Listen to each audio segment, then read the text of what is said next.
শুভ সকাল।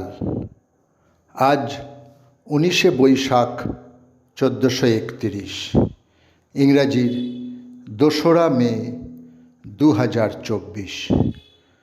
ভারতবর্ষে প্রথম বিজ্ঞান সংগ্রহশালা বৈজ্ঞানিক ও শিল্প গবেষণা পরিষদের তত্ত্বাবধানে 2রা মে 1959 কলকাতায় উদ্বোধন হয় বিড়লা শিল্প ও কারিগরি সংগ্রহশালা।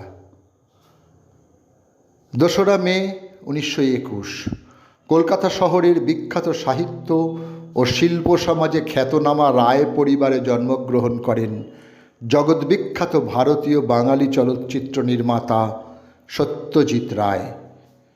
পরিচালনার পাশাপাশি তিনি ছিলেন চিত্রনাট্যকার, শিল্প নির্দেশক, সঙ্গীত পরিচালক ও লেখক। তাঁর প্রথম চলচ্চিত্র পথের পাঁচালী 1955। তিনি 11টি আন্তর্জাতিক পুরস্কার অর্জন করেছেন। তার মধ্যে অন্যতম হল 1956 সালে কান চলচ্চিত্র উৎসবে পাওয়া শ্রেষ্ঠ মানুষে আবর্তিত প্রামাণ্যচিত্র বেস্ট হিউম্যান ডকুমেন্টারি পুরস্কার। পথের পাঁচালী 1955, অপরাজিত 1956 এবং অপুর সংসার 1959, তিনটি একত্রে অপু ত্রয়ী নামে পরিচিত।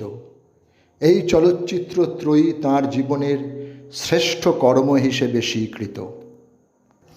2রা মে 1931 হাওড়ার সালকিয়ায় জন্মগ্রহণ করেন প্রথিতযশা ভারতীয় বাঙালি সুরকার ও গীতিকার পুলক বন্দ্যোপাধ্যায়। বাংলা গানের প্রায় সব প্রতিষ্ঠিত শিল্পী তাঁর লেখা গান গেয়েছেন। বিশেষ করে মান্না দে ও পুলক বন্দ্যোপাধ্যায়ের গানের জগতে এক সফল জুটি। গান লেখার পাশাপাশি তিনি উপন্যাস, চিত্রনাট্য ও ছড়াও লিখেছেন। তাঁর লেখা গানের সংকলন আমার প্রিয় গান, ছড়ার সংকলন 72 এবং গল্প সংকলন শেষ সংলাপ, এছাড়াও তাঁর আত্মজীবনীমূলক গ্রন্থ কথায় কথায় রাত হয়ে যায় পাঠক সমাজে আজও সমাদৃত। আমরা স্বপ্নে খুব পরিষ্কার দেখি, কিন্তু জেগে ওঠার পর সেগুলো কেবলই ঝাপসা দৃশ্য, বলেছেন লিওনার্দো দা ভিঞ্চি। তিনি আরও বলেছেন, সারল্যই হল জীবনের চূড়ান্ত বিশুদ্ধতা, বা অশ্রু কখনোই মস্তিষ্ক থেকে আসে না, বরং তা আসে হৃদয় থেকে। জীবনের উপলব্ধি থেকে এমন বহু কথা বলেছেন তিনি। মোনালিসা ও দ্য লাস্ট সাপার এই শিল্পকর্মের স্রষ্টা লিওনার্দো দা ভিঞ্চি। আজ তাঁর মৃত্যুদিন, সময়টা 1915।